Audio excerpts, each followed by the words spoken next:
Bonjour à tous, j'espère que vous allez bien. Alors pour ceux qui me connaissent un peu, beaucoup, ou ceux qui apprennent à me connaître, il faut savoir que j'aime bien mettre en relief des personnages bibliques, mais surtout, j'aime énormément faire des parallèles avec les enseignements de la Bible et notre vie actuelle. Je trouve qu'il y a tellement de liens qu'on peut faire, je trouve que c'est tellement intéressant de mettre en parallèle les histoires de la Bible et les histoires de notre vie, les enseignements de la Bible et ce qu'on peut tirer comme enseignement pour notre vie actuelle. Et aujourd'hui, toujours dans cette même démarche, j'avais envie de parler avec vous d'un personnage biblique bien connu, Élisée. Alors, Élisée, qui veut dire Dieu a sauvé, il était le disciple de Élie, le grand prophète Élie. Élie qui, souvenez-vous, lors de la transfiguration, est avec Jésus. Donc Jésus, lors de la transfiguration, est avec deux personnes, Moïse, qui représente la puissance de la loi, et Élie, qui représente la puissance prophétique. Et Élisée est le disciple de ce grand prophète, Élie. Et moi, ce qui m'a marqué personnellement dans l'histoire d'Élisée, c'est avant que son maître se fasse enlever par des chars de feu et monte au ciel, Élie demande à son disciple, Élisée, ce qu'il veut. Et pour moi, la réponse d'Élisée, elle est incroyable. Élisée connaît son maître. Il sait qui est son maître. Il sait quel prophète il est, quel serviteur de Dieu il est. Et Élisée demande une double portion de la sagesse de Élie. Vous imaginez un peu? Une double portion de la sagesse d'Élie. Pour moi, à ce moment-là, Élisée avait tout compris.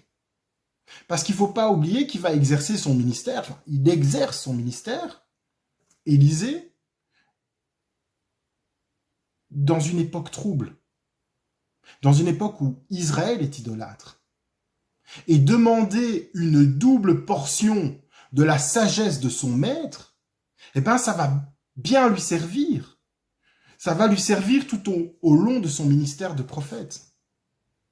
Parce que Élisée, il a dû sans cesse rappeler au peuple, au roi, l'importance, voire même l'urgence de se détourner des faux dieux, des Baals. Se détourner afin de revenir au seul vrai culte, de revenir vers Dieu.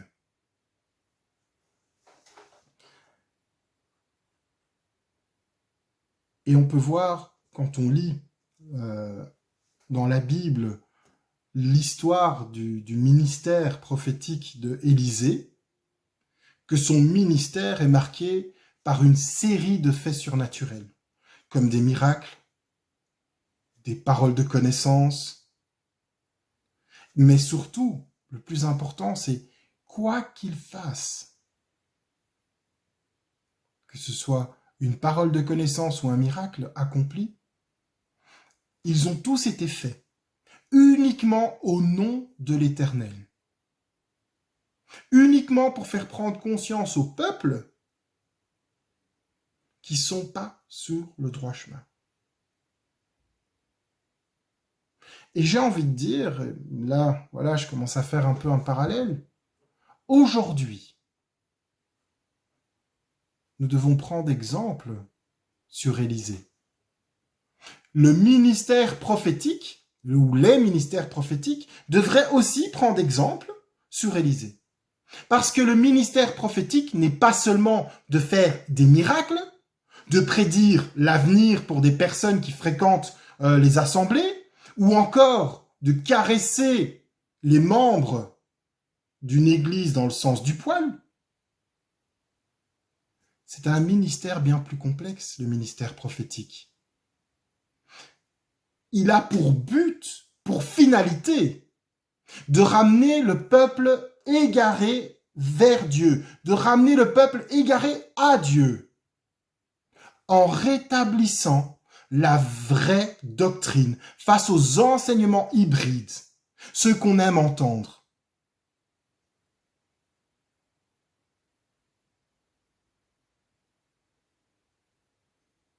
Ceux qu'on aime entendre pour, souvent, ne pas se remettre en question.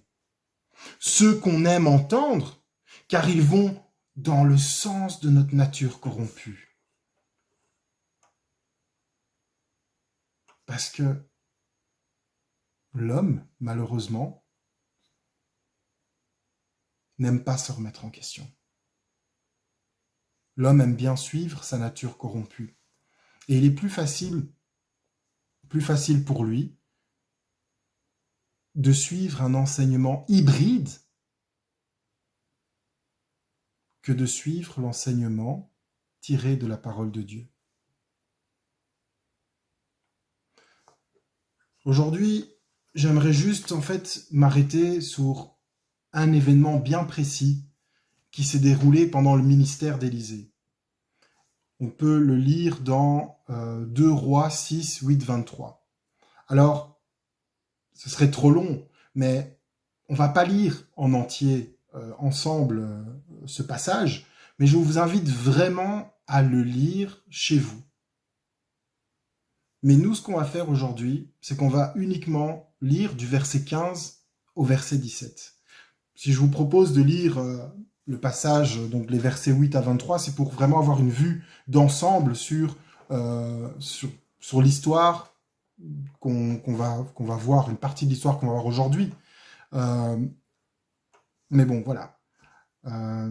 Par manque de temps, on va se focaliser sur les versets 15 au verset 17. Le serviteur de l'homme de Dieu se leva de bon matin pour sortir de la ville. Et il vit qu'une troupe la cernait, avec des chevaux et des chars. Il dit alors à l'homme de Dieu, « Ah, mon Seigneur, comment ferons-nous » Il répondit, « N'aie pas peur, car ceux qui sont avec nous sont plus nombreux que ceux qui sont avec eux. » Puis Élisée pria, « Éternel, ouvre ses yeux pour qu'il voie. » L'Éternel ouvrit les yeux du serviteur, et il vit la montagne pleine de chars, de chevaux et de chars de feu tout autour d'Élisée. Ici, on a le serviteur d'Élisée qui se lève de bon matin et qui voit qu'autour de la ville où ils sont, il y a plein de militaires qui les attendent. Et à ce moment-là, il se tourne vers Élisée en disant « Mais qu'est-ce qu'on va faire ?» Et Élisée répond « Tu dois pas avoir peur. Ceux qui sont avec nous sont plus nombreux que ceux qui sont avec eux. » Et Élisée, il prie pour que les yeux de son disciple s'ouvrent.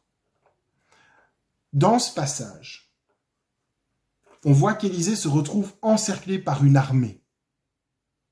Et l'armée, elle est là pour le capturer.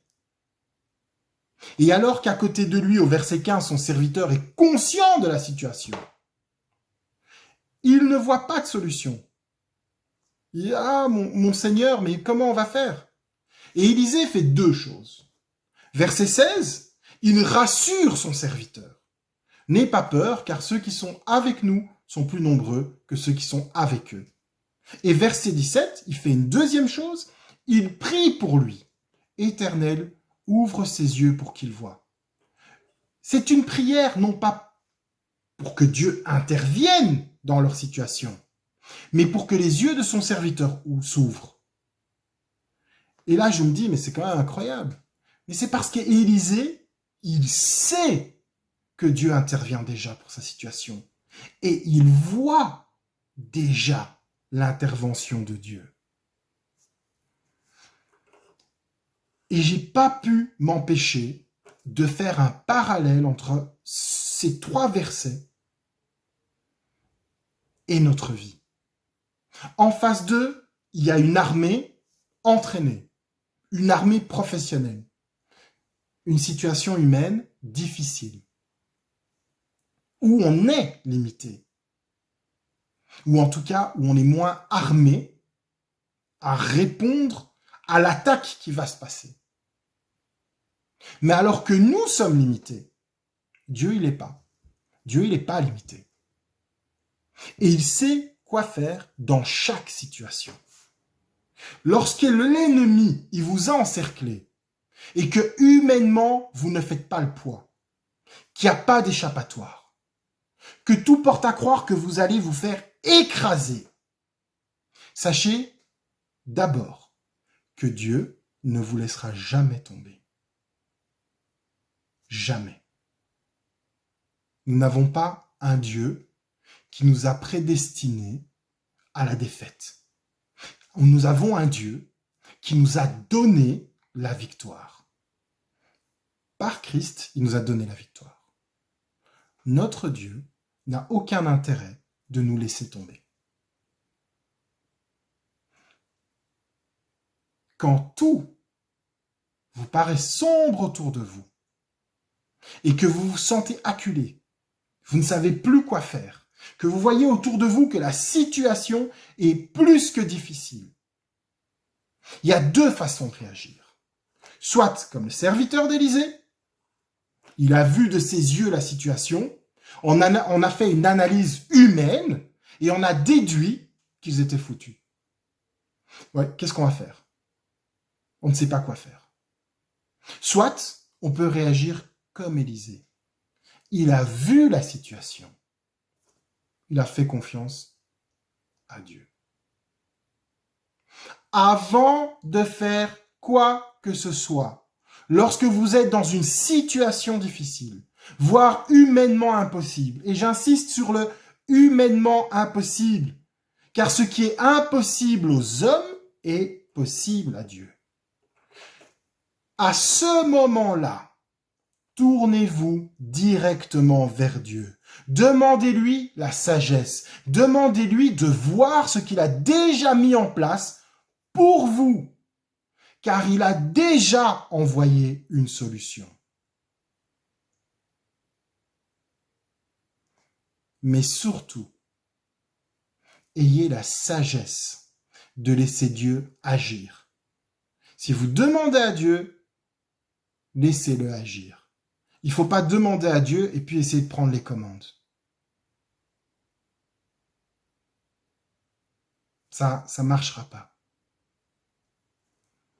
Même si vous pensez avoir un début de réponse, ne prenez pas les commandes. Laissez les commandes à Dieu. Laissez le Seigneur agir. Laissez le Seigneur vous guider. Et Élisée, il avait tout compris.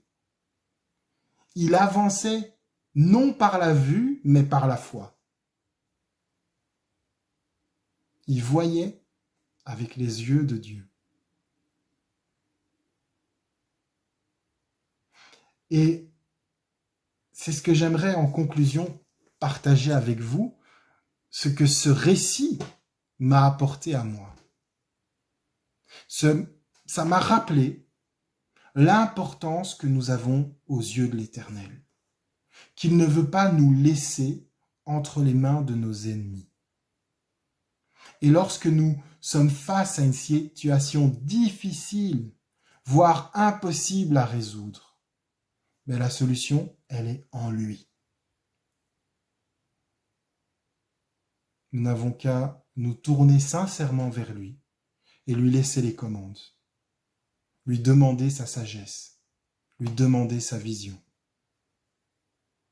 Comme il est écrit dans l'Épître aux Romains, et j'ai envie vraiment de faire de cette phrase, de ce verset mien, si Dieu est pour nous, qui sera contre nous?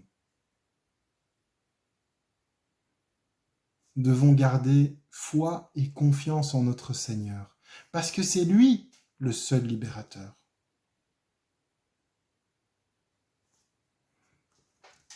Face à des situations difficiles, sachez que ceux qui sont avec nous,